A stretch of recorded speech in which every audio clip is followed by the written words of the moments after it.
আরে তুই ভালো আছিস তো? হ্যাঁ ভালো আছি, আর তুই? হ্যাঁ হ্যাঁ আমি ভালো আছি। আরে ভিতরে আয়। আরে বস বস, কতদিন পর দেখা বল আমাদের। বলছি শুনছো, আমার বেস্ট ফ্রেন্ড রাহুল এসেছে। নমস্কার দাদা, ভালো আছেন তো? না, খুব একটা ভালো নেই। কেন?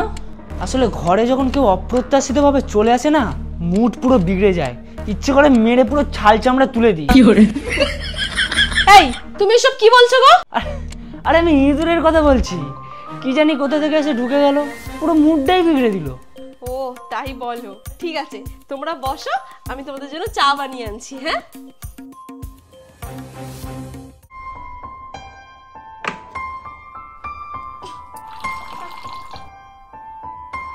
আমার না 2 চামচ। আর তোমার ক চামচ দেবো? আরে আপনি এটাও জানেন না? ও তো চায় সবসময় 3 চামচ চিনি নেয়, এই জন্যই তো এত সুইট।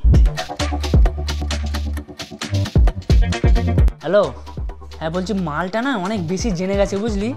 ঘর থেকে বেরোনোর পরই বাম মোড়টা যখন নেবে, মেরে মালটার পুরো হাত পাটা সব ভেঙে দিবে একদম। কি বলছে রে? এই তুমি এসব কি বলছো গো? আর কাকে মারার কথা বলছো? আরে আমি ইঁদুরের কথা বলছি। মালটা না একটু বেশি জেনে গেছে, কোথায় চাল চিনি আছে সব জানে। মালটাকে কোনোভাবেই আর ছাড়া যাবে না, বুঝলে তো? ও এমন ভাবে কথা বলো না তুমি, সত্যি। তুই না সত্যি পুরো আগের মতোই রয়ে গেলি। তৃষা, এই তোমাকে একবার সুজাতার মা কেন ডাকলো, একবার দেখো তো। হ্যাঁ হ্যাঁ আমি আসছি। বলছি তুই একটু বস, আমি কিছুক্ষণই আসবো। হ্যাঁ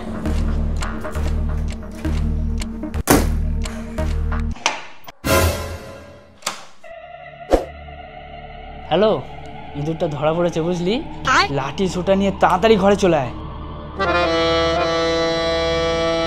আমার না শরীরটা কেমন করছে, আমি বাড়ি যাবো। আরে এত তাড়া কিসে? সব বন্ধু বান্ধবীরা লাঠি ছোটা নিয়ে আসছে, ইঁদুর ধরবে, বড় ইঁদুর।